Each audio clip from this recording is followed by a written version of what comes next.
¿Quién dice la gente que soy yo? Vamos con el Evangelio de hoy y una bella reflexión. Proclamación del Evangelio de Jesucristo según Lucas. Gloria a ti, Señor. Sucedió que Jesús estaba orando en un lugar apartado, y los discípulos estaban con él. Entonces Jesús les preguntó, ¿quién dice la gente que soy yo? Ellos respondieron, unos dicen que eres Juan el Bautista, otros, que eres Elías, y otros creen que eres alguno de los antiguos profetas que ha resucitado. Pero Jesús les preguntó, ¿y ustedes, quién dicen que soy yo? Pedro respondió, el Cristo de Dios. Pero Jesús les prohibió severamente que se lo contaran a nadie. Y añadió, el Hijo del Hombre debe sufrir mucho, ser rechazado por los ancianos, los sumos sacerdotes y los escribas, debe ser muerto y resucitar al tercer día. Palabra de salvación. Gloria a ti, Señor. Amén. Palabra de reflexión. Imagina un lugar apartado, donde el silencio es profundo y la serenidad casi palpable. En medio de la vastedad de la naturaleza, un hombre se encuentra en un momento de pura tranquilidad. Este no es un escenario cualquiera, es el lugar donde la comunión con lo divino se convierte en algo más que simples palabras, es un encuentro profundo y personal con Dios. ¿Alguna vez has pensado en la importancia de un momento de oración, lejos de todas las distracciones del mundo? Imagina comenzar tu día en este refugio de paz, donde el ruido de la vida cotidiana no puede alcanzarte.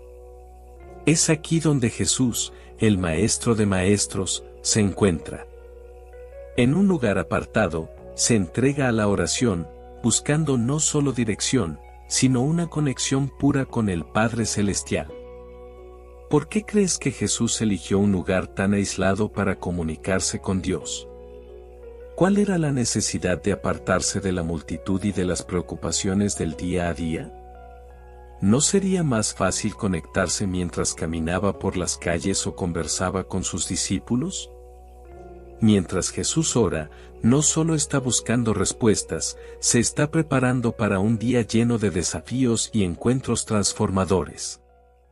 Este espacio de silencio y soledad es más que un refugio, es el lugar donde lo divino y lo humano se encuentran, donde la fuerza se renueva y el propósito se reafirma. Ahora, imagínate en ese lugar sagrado, respirando la misma calma y sintiendo el mismo propósito. ¿Cuál sería el impacto en tu vida si pudieras comenzar cada día con un momento así? ¿Cómo te sentirías, sabiendo que buscas la guía de algo mayor antes de enfrentar lo que el día te depara? Y ahora, imagina que, después de un tiempo de oración serena, Jesús se vuelve hacia sus discípulos con una pregunta que parece simple, pero lleva una profundidad inmensa. ¿Quién dice la gente que soy yo? Esa pregunta puede parecer una cuestión de curiosidad. Pero, ¿y si te dijera que es mucho más que eso? Es una ventana para entender cómo las personas perciben la verdad y cómo esas percepciones pueden moldear sus acciones y decisiones. Los discípulos responden, cada uno ofreciendo una visión de lo que han escuchado. Algunos creen que él es Juan el Bautista resucitado, otros piensan que es Elías, y hay quienes dicen que es uno de los antiguos profetas que ha vuelto a la vida. ¿Qué revelan estas respuestas sobre la visión que la gente tiene de Jesús? ¿Por qué hay tanta confusión y diversidad de opiniones? ¿Qué es lo que hace que un hombre, que vive y enseña entre todos, sea visto de tantas maneras diferentes?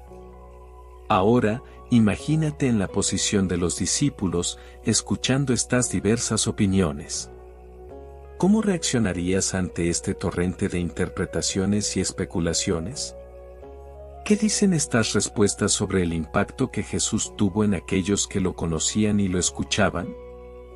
Y aquí está la gran pregunta que Jesús les hace a sus discípulos, ¿y ustedes, quién dicen que soy yo? Esta es la pregunta que corta el ruido y va directo al corazón del asunto.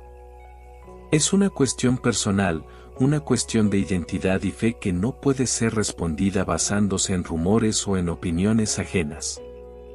Es una pregunta que exige una respuesta que viene de lo más profundo de cada corazón. ¿Cómo responderías si estuvieras en el lugar de Pedro? ¿Qué dirías sobre quién es Jesús para ti?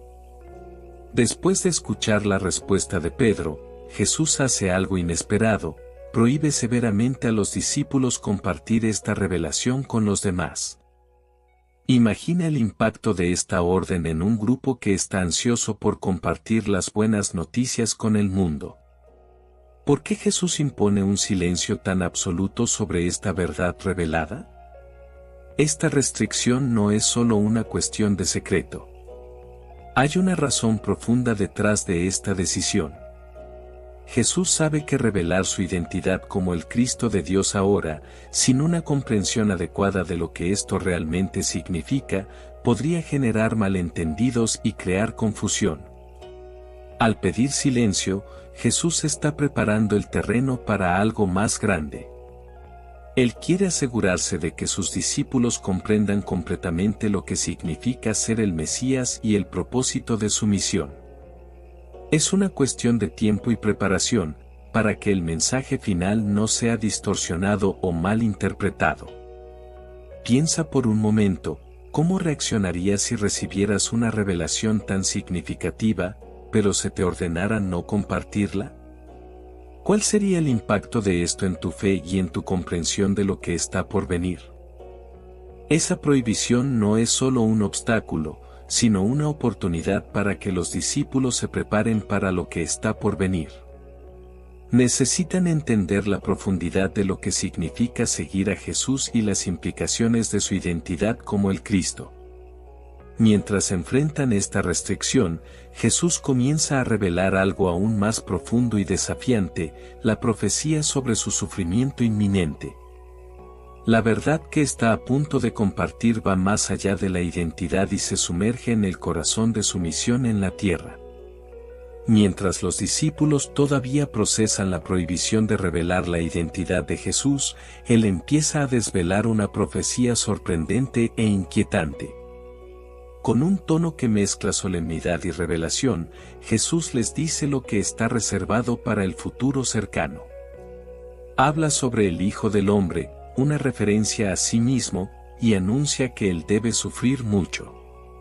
Imagina las reacciones de los discípulos al escuchar que su Maestro, a quien acaban de reconocer como el Cristo de Dios, enfrentará un sufrimiento intenso.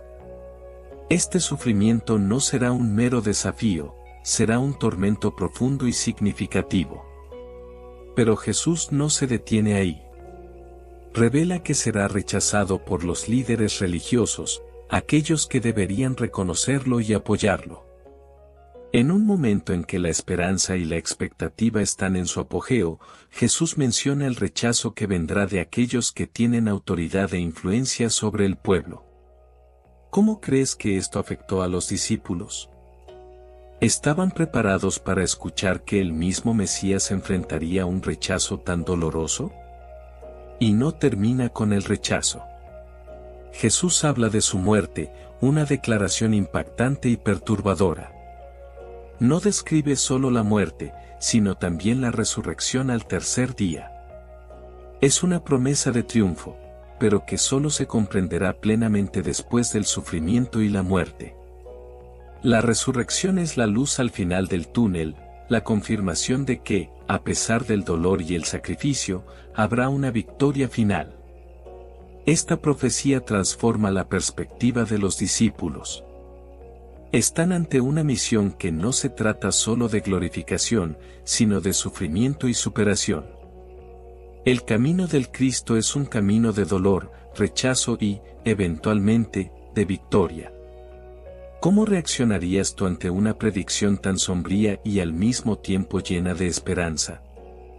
Mientras los discípulos intentan absorber la magnitud de estas palabras, se enfrentan a la realidad de una misión que exige más que fe, exige valentía, perseverancia y una comprensión profunda del propósito divino.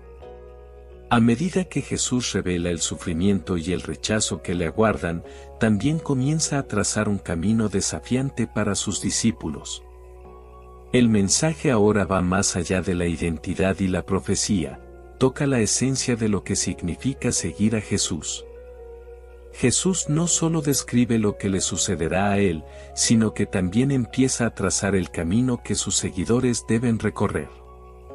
El sufrimiento no es solo una característica de su propio destino, sino un aspecto crucial del viaje de aquellos que eligen acompañarlo.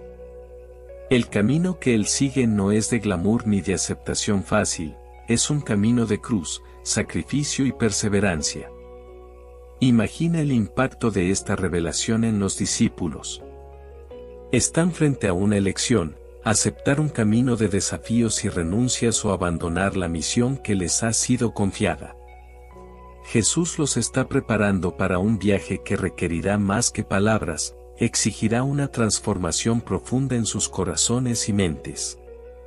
¿Cómo reaccionarías al saber que seguir a Jesús significa enfrentar no solo los desafíos que vienen con su misión, sino también abrazar un camino de sufrimiento y sacrificio? ¿Qué significaría esto para tu comprensión de lo que es vivir una vida de fe? Jesús no deja a los discípulos en la incertidumbre, él ofrece una visión clara del propósito detrás del sufrimiento. Este propósito no trata solo de dolor y dificultad, sino de una transformación mayor, un camino que lleva a la verdadera victoria y a la realización del plan divino. A medida que los discípulos enfrentan esta nueva comprensión, deben decidir cómo responderán a ese llamado. ¿Qué significa para ellos tomar la cruz y seguir el ejemplo de Jesús? ¿Qué dice su viaje sobre la fuerza y la profundidad de su fe? Con la revelación del sufrimiento y el rechazo que está por venir, Jesús no solo prepara a sus discípulos para los desafíos que les esperan, sino que también destaca un principio crucial para la vida de fe: la importancia de no aplazar la respuesta al llamado divino. ¿Qué significa aplazar algo tan profundo y esencial como la respuesta al llamado de Jesús? En nuestra propia vida, a menudo procrastinamos, posponemos decisiones importantes y dejamos para después lo que realmente importa. Pero Jesús nos muestra que hay peligros reales al postergar nuestra respuesta al llamado de Dios. Cuando posponemos, corremos el riesgo de olvidar el propósito para el que fuimos llamados. La urgencia de vivir de acuerdo con la voluntad de Dios es una cuestión de vida o muerte espiritual. Cada día que pasamos sin responder al llamado divino puede alejarnos de la claridad y de la paz que solo una vida alineada con Dios puede proporcionar. ¿Cómo lidias con los momentos en que sientes el llamado de Dios, pero encuentras excusas para aplazar tu respuesta? ¿Qué pierdes al posponer tu respuesta y vivir de manera apresurada, sin una conexión genuina con el propósito divino? Jesús nos enseña que el tiempo es precioso. En lugar de postergar, debemos buscar una conexión constante e inmediata con Dios. Esta búsqueda diaria de comunión no solo fortalece nuestra fe, sino que también nos prepara para enfrentar los desafíos y los cambios que vienen con la jornada cristiana. A medida que reflexionas sobre la importancia de no posponer tu respuesta, piensa en cómo puedes integrar este principio en tu vida diaria. ¿Cómo puedes hacer de la oración, la reflexión y el compromiso con Dios una prioridad constante, y no solo algo que dejamos para después? Con el entendimiento de la importancia de no posponer la respuesta al llamado divino, Jesús nos conduce a un concepto aún más profundo: la necesidad de alinear nuestros pensamientos y prioridades con las cosas de arriba. Imagina comenzar tu día con una perspectiva ajustada hacia lo que es eterno y espiritual. Jesús nos enseña que buscar las cosas de arriba no es solo un deseo de alcanzar algo celestial, sino una forma de vivir que moldea cada momento de nuestra vida. Colosenses 3, 1, 4 nos recuerda que, al buscar las cosas de arriba, nuestros corazones y mentes se alinean con el propósito divino. ¿Cómo ajustas tus pensamientos y prioridades diariamente? Es fácil perderse en las preocupaciones diarias y en las distracciones que nos alejan de un enfoque más elevado. Pero Jesús nos invita a una transformación interna, a un cambio de perspectiva que comienza en nuestra mente y corazón. ¿Qué significa para ti buscar las cosas de arriba en un mundo que constantemente te arrastra hacia abajo? ¿Cómo puedes comenzar el día con una mentalidad que refleje la verdad y la sabiduría divina, en lugar de ser absorbido por las preocupaciones cotidianas? Este alineamiento con el propósito divino no solo transforma nuestra perspectiva, sino que también fortalece nuestro caminar espiritual. Al poner a Dios en primer lugar y ajustar nuestras prioridades para reflejar sus verdades, encontramos un sentido más profundo y una paz duradera, incluso en medio de los desafíos. Jesús nos desafía a vivir una vida que refleje las verdades del cielo, no solo en las grandes decisiones, sino en cada momento de nuestro día. Al buscar las cosas de arriba, eliges vivir de una manera que honra a Dios y busca su reino por encima de todo. Con esta hermosa palabra y reflexión, te pido tu ayuda para llegar a más personas. Así que, por favor, deja tu like y suscríbete al canal.